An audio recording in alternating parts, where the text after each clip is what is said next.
Hello, everyone. Welcome to our study guide here. I'm just going to go through this quite quickly because we don't have a whole lot of time to do this. But we're basically this is a multiple choice exam that's looking at the material for the second half of our course.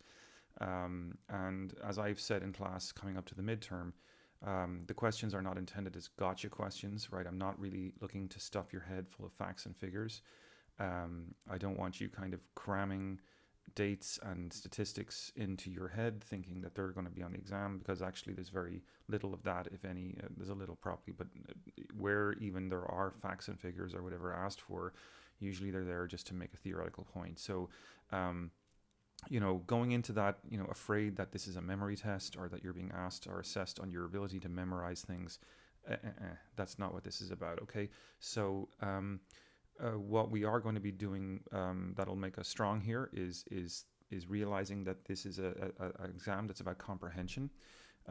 It's an exam that's about whether we've made the effort to look at our theories appropriately. So where I recommend using flashcards is to just help you develop prompts to think through connections with certain theories. So you might ask a theoretical question, borrow a question from the study guide here. That's what it's there for, of course. And then just write out maybe some of the theoretical points related to that on the other side, and see if you can come into some kind of, in your mind, develop some intellectual connections as opposed to memory connections. I think that could be helpful. Okay, so let's just move along here. Obviously, we have some information here about the logistics of how we take the exam. Moving on to the second page of the study guide. Just some quick points here. In chapter 28 of your main textbook was not addressed in class. That's because we diverted into Donald Trump material, and that's fine. What I am asking you to do, and as I said in class the other day when we met, is sort of think about chapter 28 as something that you're approaching on your own. There's just a small amount of questions on chapter 28 in the exam, so you can definitely do this on your own time. You have I think like maybe 3 questions, I'm not sure, but the point would be to treat chapter 28 as a kind of a chapter that is a very personal chapter, right? Because it's a conclusion to our course, and you can't really, I'm not sure that it's a chapter that I could teach, right? It's a very personal chapter that's going to be kind of about what you're taking from the course and what you are taking away from some of the things that we've learned about. And if you cast your mind over the fullness of the semester, the major theme, of course, has really been about knowledge. And Max Weber, of course, argued that the man of science, the man of political science, should leave his prejudices at the door and be objective. But so many of the models and problems we've looked at this semester have really been about asking whether objectivity in relation to politics is really possible. From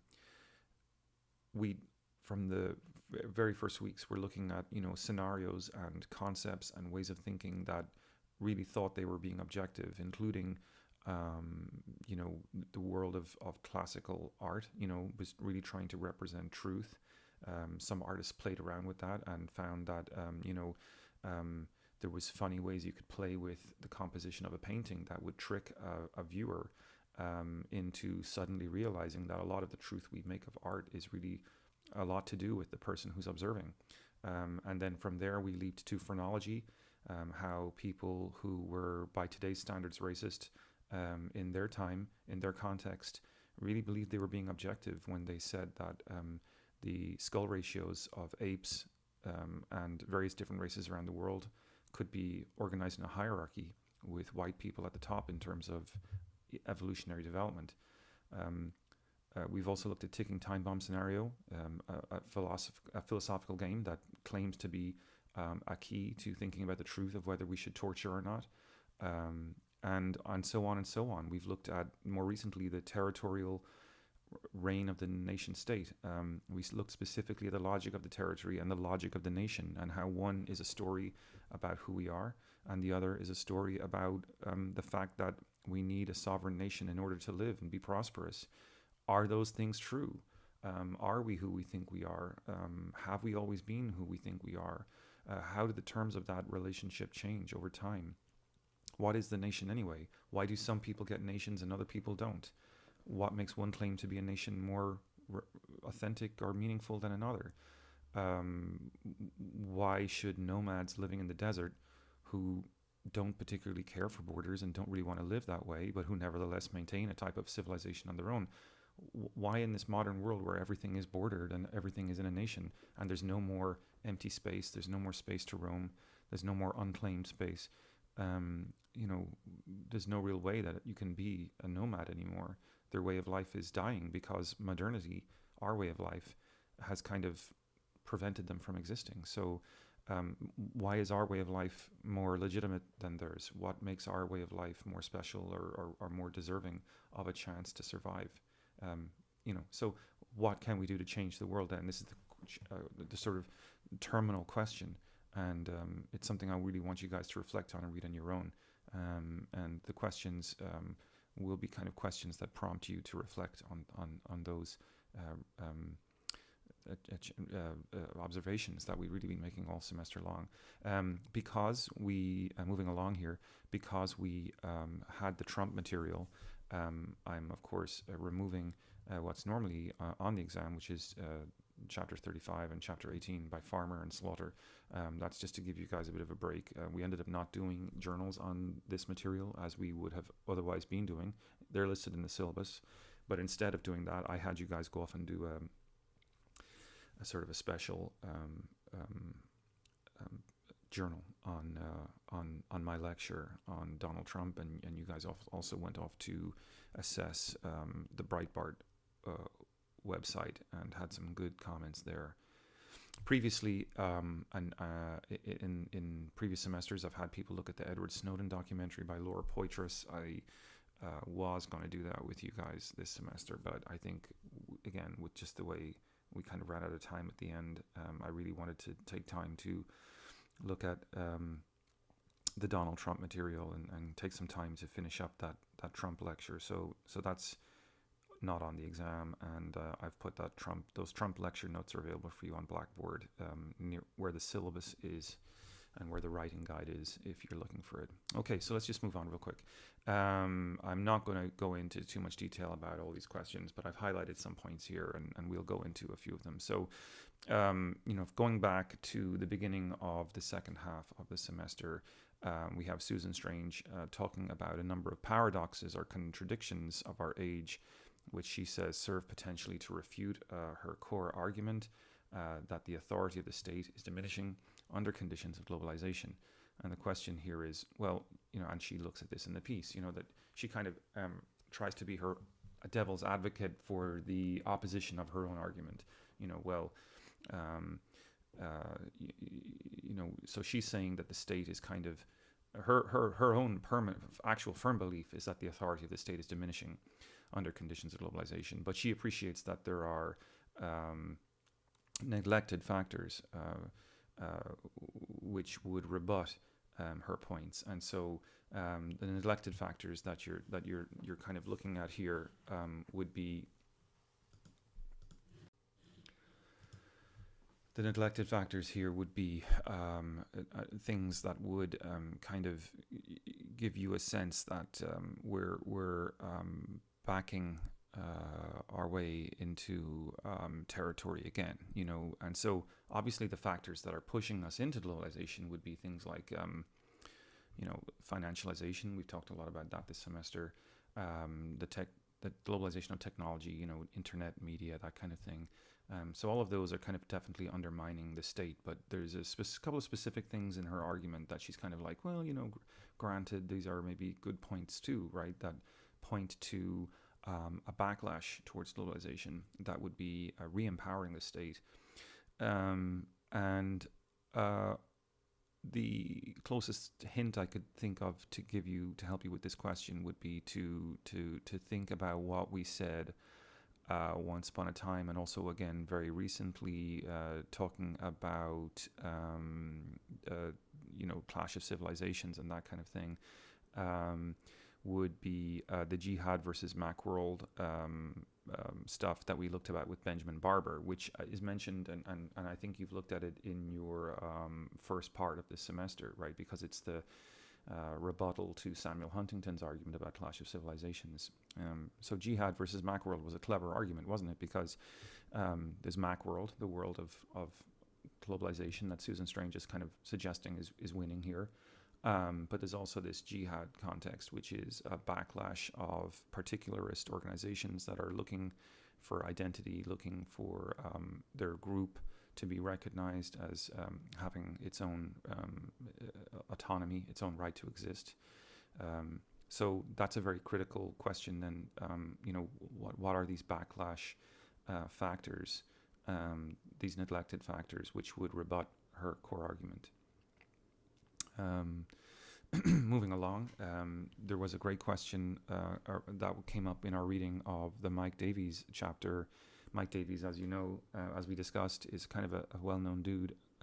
He has written a lot about global cities, and at length in the chapter that you read, he talks about the world of science fiction and movies like Blade Runner and these sort of fantastical vistas of multicultural cities and that kind of thing.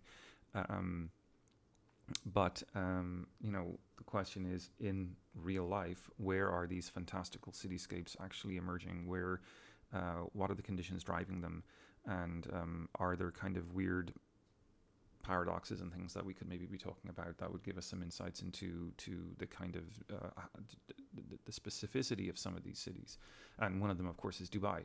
And so, Dubai had an odd rejuvenation after 9/11, where because a lot of wealthy people from the Middle East who had been maybe living in the US suddenly felt very uncomfortable living in the US and maybe wanted to go home. So there's a link, of course, in that, what I've just said, to the answer to this question. And 9/11 fear has had a kind of a paradoxical effect in terms of the fate of Dubai. So Mike Davies argues anyway. Now moving on, I kind of gave you a big hint to this question, question 3, in the introductory remarks to this presentation today. So this is the chapter about Stewart Alden's chapter about the state logic of organizing space, and obviously there's different ways of living within space, or organizing space, navigating human space, civilizing, dwelling within human space, that we can imagine. And the modern nation state is really just one very territorialized way of doing that. So I can't give you the exact answer here because that would be pointless, but I did sort of give you a hint at the start of this presentation. Moving along then, question 6 is interesting. I've always said there's only going to be one date I'm really going to ask you guys to ever remember in this class, and this is, of course, the question of the Treaties of Westphalia, and what sort of regime, transnational regime, effectively, was replaced when the nations of Europe became sort of autonomous sovereign entities, and so began the dawn of the, or so came the dawn of the so-called billiard ball model that we've talked about many, many times in this class. So focus in on that. It's a very easy question, but I just wanted to sort of, because the hint may be not hinty enough, I just wanted to sort of add that it is really about this kind of question of where the billiard ball model came from and what was there beforehand, because we didn't always have a billiard ball model. Something else was there beforehand. There used to be a power over the billiard balls, and when there's a power over the billiard balls, they're not billiard balls anymore, are they? They're something else, because they're contained within a vessel that is coordinating them and integrating them, directing them, governing them. After Westphalia, the states embraced something like anarchy, and so we're no longer governed. Moving along, well, to be clear, they were some would say and quibble that they were governed by norms and values and cultures, but that they were just different norms and values and cultures. But concretely, there were no institutions that governed them, whereas previously there were concrete institutions that would have directed them and given them permission to do this, that, the other, ordered them to do this, that, and the other. Now, a fascinating question here on the study guide is question 11, and which is why the relationship of governance over territory only develops with capitalism according to the political economic perspective. This is an interesting question, but one that can slip by us if we're not careful.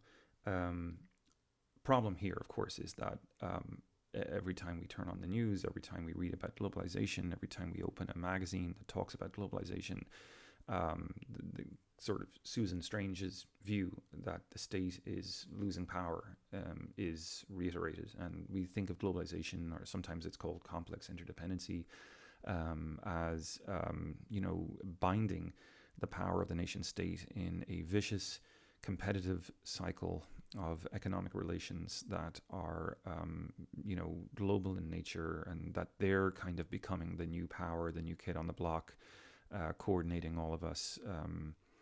And so the era of Westphalia is ending. Many people say that it ended in 1989. That's kind of an arbitrary date, but basically it's the last nation state opposition or formation opposition to globalization was defeated then with the fall of the Soviet Union. So today we live in an unchallenged era of globalization where the United States is sort of seen as a global policeman coordinating the whole thing. Well, most of the time anyway. Not sure what would happen with Donald Trump promising to sort of roll back rather some of these things. But when Stewart Alden is talking, one of the things he's really sort of focusing on is this idea that the core of the political and economic perspective is that the state is central to everything that is possible within capitalism, and that this dichotomy, this distinction between the modern state and globalization is kind of specious, right? That the modern state must be there as a regulative guarantor, as a mechanism that stabilizes and makes sure that globalization remains capitalist. So the state isn't dying. The state may have changed its function somewhat, but it's probably never been more vital. The state has never monitored us more. The state has never been in our lives more, whether it's security, whether it's financial regulation, making currencies from different parts of the world interchangeable, in allowing the computerized markets of Wall Street to be connected to other computerized markets all over the world in real time. All of that requires standardization. All of that requires institutions to make it function. And those institutions won't function if the state isn't there to kind of give its sovereign promise that, it will defend them and that it will kind of underwrite them should they fail. I mean, the 2008 financial crisis was a classic example here because many of those institutions failed, went completely bankrupt. And if the state hadn't been there to bail them out, then capitalism would have fallen into tremendous crisis. So anyway, all this is kind of a long-winded way to say that if you have this idea that sometimes Republican policymakers will sometimes rabbit out, or that people on Fox News will sometimes rabbit out that the state. You have to get rid of the state. The state is too big. It's interfering with the markets. The state is making, by taxing us, by being socialist or what have you. The state is choking business. I think this point just proves nothing could be further from the truth. That this is a falsity. The dichotomy or the distinction drawn between the state and capitalism is a nonsense, because capitalism can't exist without the state. And capitalism needs a strong state in order to exist. And if capitalism ever lost a strong state, it would have no immunity to the crises that it creates. So capitalist crises create a need for the state, and state policymakers, capitalist planners, policymakers know this. So that's the question there. Anyway, moving along, you guys, oops, my screensaver's kicking in here. We have some discussion about the Arjuna Padarai piece, and of course we talked about that. We had a great conversation in class about this term, indigenization. You guys did great work there. This is just this idea that it's not all to do with Americanization. We have Bollywood, we have other types of cultural phenomena around the world that are kind of creating their own centers of gravity, culturally speaking. But above all, you know, you have guys doing karaoke in the Philippines, singing cowboy western songs, you know, country western songs, and doing them in their own style, using and relating to those songs in ways that they have no direct experience of, or at least no direct experience of the kind of context that they came from, because those songs, of course, come from a certain place, a certain time. And so indigenization is that sort of reinterpretation to make cultural products fit within a local milieu. Fast forwarding somewhat slightly, I decided to put this question in here because it just related to what we were talking about just the other day, but it also arose in the Shapiro chapter about nation and nationality. And that's just really to sort of think about the ambivalence of the John Trumbull's painting of the Declaration of Independence. So the alt-right has this notion stemming from people like Samuel Huntington, stemming from people like Edmund Burke, that you know, what we really need is a cleansing or a rewhitening or correction somehow of the United States population, cultural population, to make it more sort of homogenous, to make it more like the culture of the founding fathers. You can't have too many Mexicans. You can't have too many Europeans that are from Europeans that would be maybe from non-Protestant countries.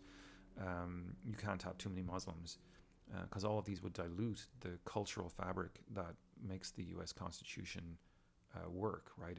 If you have changed the cultural fabric, they will interpret the words differently, and they'll interpret the words in accordance with their own values, and that would undermine America. So goes the far right, and yet, the point of Shapiro's discussion and my discussion the other day when we were talking about Trump is that Milo Yiannopoulos and all these other people on Breitbart, while they may say these things, they're really engaging in a sort of a type of historical amnesia there, because, and this is why the John Trumbull painting is a beautiful metaphor for the flaw of the alt-right, because the Trumbull painting just shows these white guys with powdered wigs there at the founding, and nowhere in the painting, i.e. forgotten in the painting, is all the labor that came from other kinds of people, right? The non-Protestant, non-English descendant people, including slaves, including, a panoply of other people, women. There's no women in the painting. There's no Native Americans in the painting.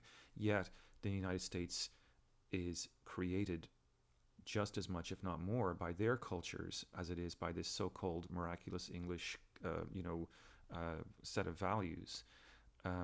So that's why that painting is kind of an ambivalent, because it's what it represents is not true. It's not a fiction, right? So that's kind of why we brought that up the other day, and it's why Shapiro brings it up in his chapter as well. The Toni Morrison thing, again, very, very related point, but again, Shapiro is really detailed on this. You could spend a long time lost in this chapter, but don't maybe get too deep into it, I suppose. Meditate on it more than feel like you need to read every single line. I hope I'm telling you something useful there and saying that. I have a funny feeling some of you will interpret it as saying don't read it at all. That's not what I'm saying. But the point being that Toni Morrison has this idea of trying to get to the bottom of something to do with exceptionalism. Now, the chapter, of course, is about culture, specifically American culture. So you can kind of connect the dots there to what she's getting at. But she does it in this indirect way, and that's the most important thing. She writes about two black populations, one from the Deep South that was formerly slaves, the other has been a long time out of the South and has settled in this town up north, and so the chapter kind of tries to explore by changing the level of analysis from looking at America to the same problem, the problem of exceptionalism, but as it plays out between these people, and kind of tries to show how we're all potentially victims of our own narcissistic tendencies sometimes, right? That we see ourselves as the exceptional people, or the indispensable people, or person, rather. Very interesting stuff, and I think it's a really, really helpful chapter in that sense to look at how narratives, how our own self-narratives can lead us to kind of self-righteously presume that our way is the better way to be. Moving along, how do we define neoliberalism? I'm going to move a little bit quickly now here because we've moved through most of the complex questions, I think, and I want to get this wrapped up pretty soon here. But how do we define neoliberalism? Basically, it's how do I answer this question without giving it away? I mean, neoliberalism, the most important thing, if you look at neoliberal texts on their own terms, they tend to be texts that advocate that government should be small as possible, and the decisions about where goods and services get allocated in our economy should be guided by the market. So the market, where there's demand, production will respond. Where there's no demand, production won't respond. So that's how to optimize a society, to make it very efficient. And you get rid of taxation. You minimize the obstacles to job creation and that kind of thing. And of course, what we move on in our conversation, we talked a lot about John Maynard Keynes. We talked about the gold standard. I'm going to skip over all those because I think we got in great detail on them in class. But we have a good discussion in the Spike Peterson chapter about neoliberals often arguing that markets function better when the state backs off and leaves them be. But as she says, the historical record is that despite this myth in neoliberalism that the state must be small and not interfere and not tax and get out of the way of business makers, when push comes to shove, we see that that's just never really true in reality, right? That's what the theory says, but in reality, the state is constantly asked to intervene, constantly asked on the part of the business community, on the part of the millionaires, the 1%, as we sometimes call them, the Wall Street heavy hitters, especially in times of economic crisis, and especially in times of economic failure, where private markets aren't functioning. Certainly, we have a long record that despite the theoretical arguments that government should be small, perpetually, when capitalism has a problem, it reinvigorates the state, it turns the apparatus of the state in a very undemocratic fashion normally, because we don't get to debate these things. The average ordinary people don't get an input in this, but suddenly our tax dollars are being used to bail out or pay off the debts of these large banks. And it happens, regularly, every 15, 20 years, there's a crisis and the taxpayers get taken to the cleaners, paradoxically, by the very people most of them would have sort of been hoping to support by voting for people that would deregulate the economy. So this is a huge paradox, and this is kind of one of the big insights of Marxism, is that that this culture is paradoxical, that the culture of capitalism is kind of self-undermining at the end of the day. It thinks it wants small government, but it can never fully produce small government because constantly, the wealthy are being bailed out. And so at the end of the day, we can say there is socialism, paradoxically, if you're wealthy enough, right? Because they don't have to pay for their errors. And so the question for many of us then is, if you believe in the free market, your response to that is going to be, well, I don't agree with that. That should never happen. These big banks should be just let fail. Okay, if you really want that, just accept and understand that, you would have put a torpedo in the American economy that would have lasted about 20 years. You would have hit it below the watermark and sunk the ship. Because if those big banks had gone, The financial crisis we had because we lost Lehman Brothers, which was just one of them. If you'd lost Goldman Sachs or any of the other ones, there would have been hell to pay. You would have had businesses that would have had a total cash freeze, right? The contraction of the amount of cash circulating in the economy would have been monumental. It would be like letting a nuclear bomb off in the markets. How would businesses have made payroll? Most businesses use banks on a regular basis during the slack months of the year when they're not cash heavy, and they will make payroll from borrowings, and then they recoup that in the busier times of the year when times are good. And that's how businesses work. That's how they plan their operations.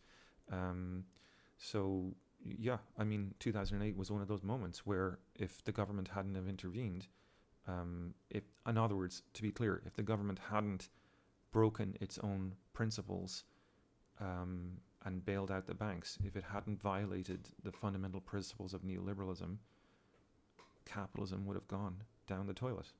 It's simple as that.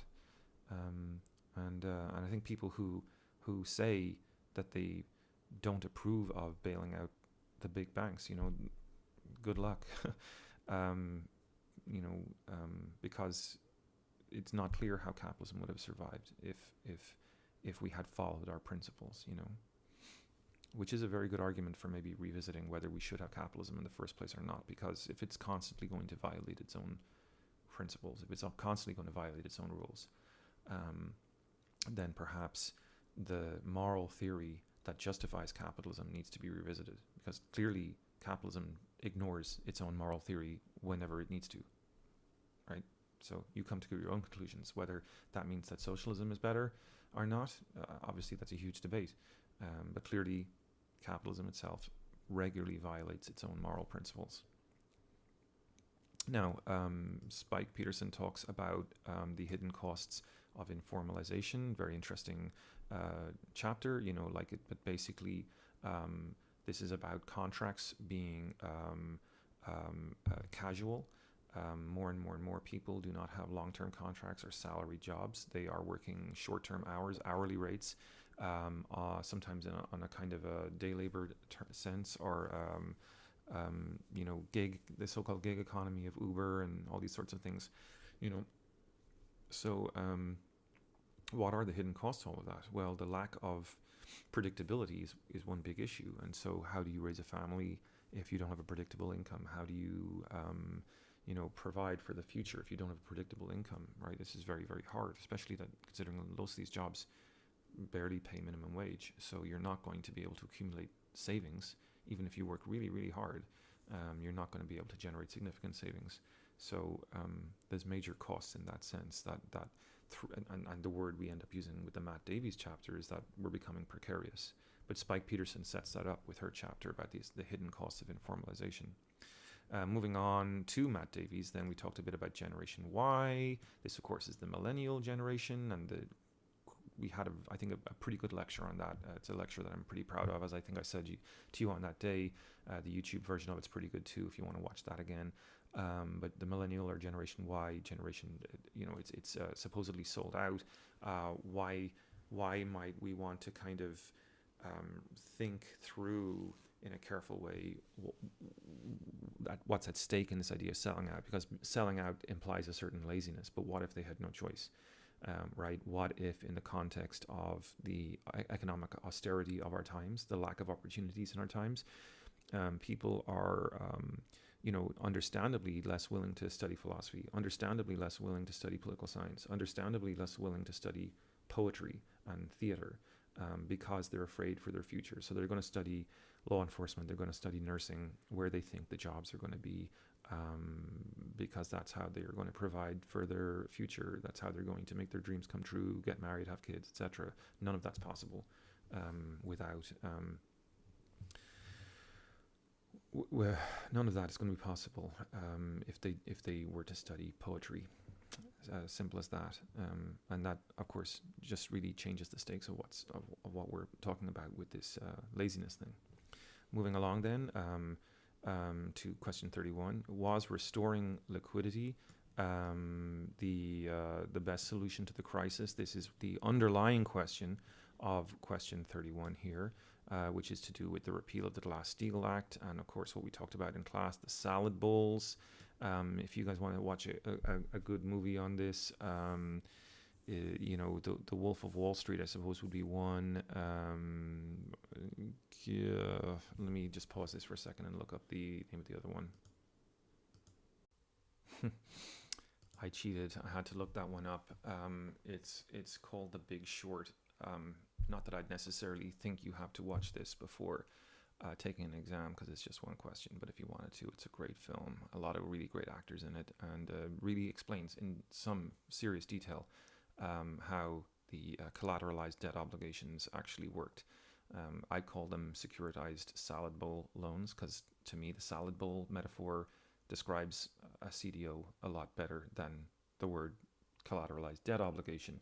But securitized loans were just taking up different tranches of debt, from poor reliability debt, a low guarantee debt, which was unsecured by adequate checking of credit and documentation. They were giving away mortgages to the average person on the street without checking their credit ratings, right? So they're parceling up tiny bits of that debt with tiny bits of more reliable debt, tiny bits of extremely reliable AAA rated, very reliable debt that wealthy people would have been kind of beholden to, and chopping all that up, including it in mixes of different types of debt owed to cars, debt owed to housing, debt owed to school loans, you name it, and all this was getting packaged up as a kind of what was called a CDO, and of course it all presupposed that the housing bubble would continue. The housing bubble didn't continue, and so therefore when people started going to the wall and being unable to pay their pay off their mortgages, because they weren't able to flip the house that they had hoped would they weren't able to. Eventually, the CDOs were sort of premised on these mortgages that were offered initially on very low value, low interest loans, which would have been low for about sometimes zero interest for like the first 2 years.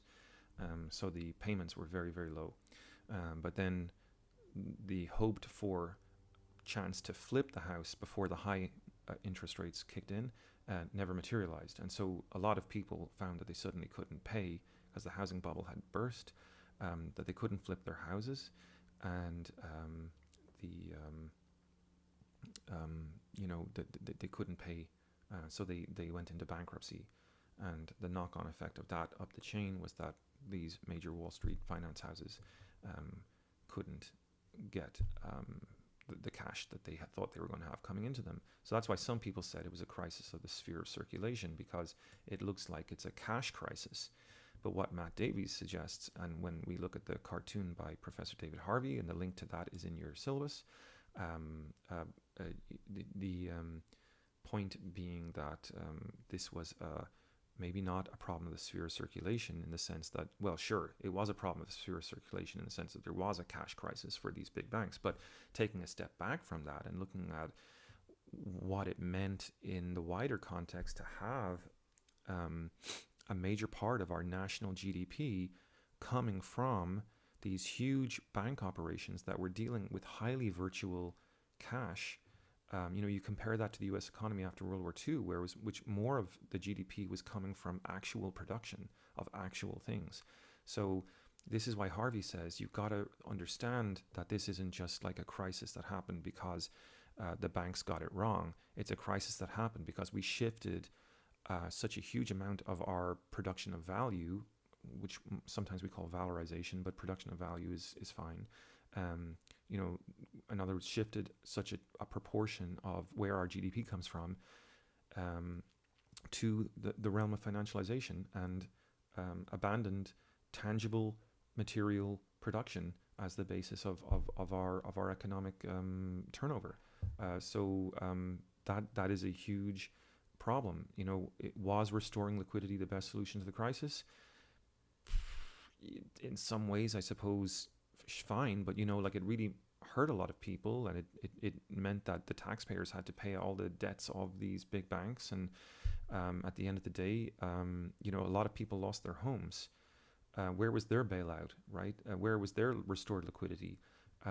So by focusing on the sort of the banks as having the problem and the crisis as being a crisis within the banks and their circulation of cash, within their role in circulating cash in the economy, you forget that if there's a difference between playing a game of chess and taking a step back from the game of chess and wondering, do you want to play chess or do you want to play checkers, right? And that's what Harvey's point is, that there were other possible ways the US economy could be organized. And we haven't had that debate.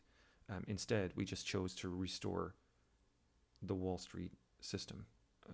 And so sphere of circulation is one issue then, but there's a kind of an alternative sphere. There's a different sphere that we could be playing the game within, and we've chosen to ignore that. And I think that's what's implied, and that's what's important about this question. You may have to watch that David Harvey cartoon again, or just reread that section in Matt Davies to figure out what that other sphere is. But it's a simple question once you get the basics of it, okay? Milanovic, interesting one.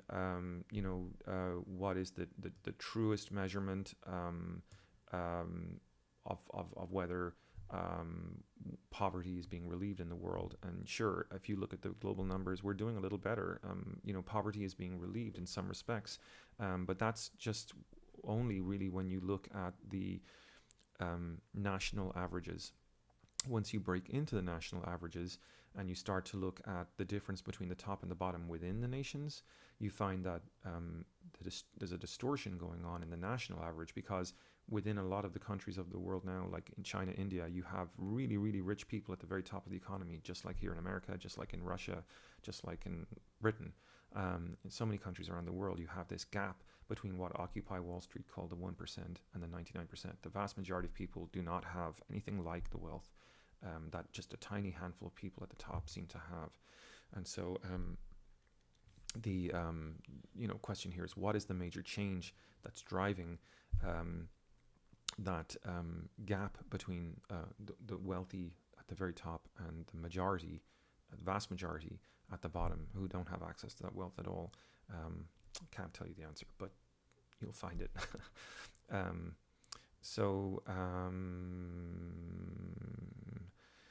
This is a very similar question here, 37. It's kind of the same question again, but you can find it in the Kamek chapter.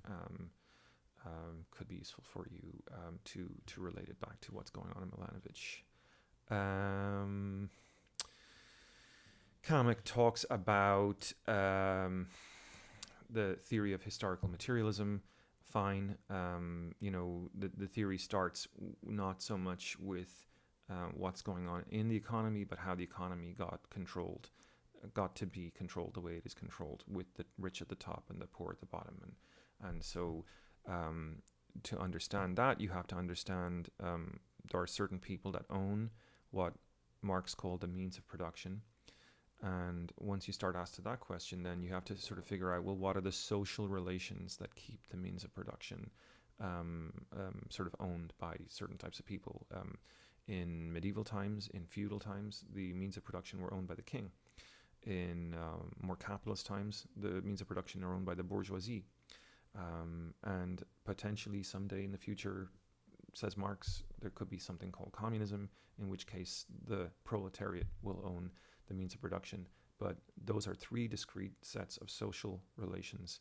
And so historical materialism is the theory of how different arrangements of social relations lead to different types of economic outcomes, and tries to figure out which is the best for providing equality and opportunity and dignity to the masses. Now we're getting into some concluding material here. Edmund Burke, highly critical of the French Revolution, and this is of course getting into our special lecture that we did on the alt-right and Donald Trump, and you can look at the lecture notes which I've uploaded for you for this purpose. But essentially Edmund Burke was concerned about the logic of forgetting to while you might have the best of intentions, and the French revolutionaries had great intentions, he says, they were trying to create a just and equal society, but it's kind of like this response to Marxism even today in some ways. This is the conservative response that you might have the best of intentions, but can you guarantee that, by giving away lots of welfare, that you won't create a class of lazy people? There are hidden consequences to what you are hoping to do here if you ever got to introduce it. They make it, Edmund Burke's contemporary followers have been very sort of focused on things like the downside of equal opportunities, enrollment in colleges, that by lowering the bar of entry for a certain class of people, you might be giving them a false sense of how society is easy or not, and they may not realize how hard you have to work to get ahead once you're out of college. So that false sense of laziness can be undermining for society if it becomes widespread. There's really good arguments against this as well, right? Because it kind of goes back to what we were talking about at the very beginning. That okay, so what are you saying, right? You don't want a society of that tries to deal with any kind of flaws at all, right? We shouldn't try any kind of reform because we'll never know the hidden consequences of our actions. It seems that is a kind of a cop-out, that maybe human beings are more capable, more ingenious, more inventive than Burke would maybe concede. And that's not to defend the atrocities of the French Revolution, but it is to suggest that there have been great leaps forward that have been experimental by definition, because they, you can't try them in a laboratory first, but the slaves in America did get emancipated, women did get the vote, and you can hardly argue that these have been very negative things for human society. So that's kind of a counter response to what Burke is arguing. All right, guys, that's about it. Then there's just some stuff here about Michael Dillon, and I'm not going to get into that because we just covered it this week and it's all very fresh in your minds. And then there's some final stuff here about the Maya Zephas chapter, which you guys can do in your own time, because again, these are these kind of meditative questions. But I think I've hit for you in this session the main questions that I think you might want to be looking at. All right, thanks very much. Enjoy the semester and good luck with your final exam.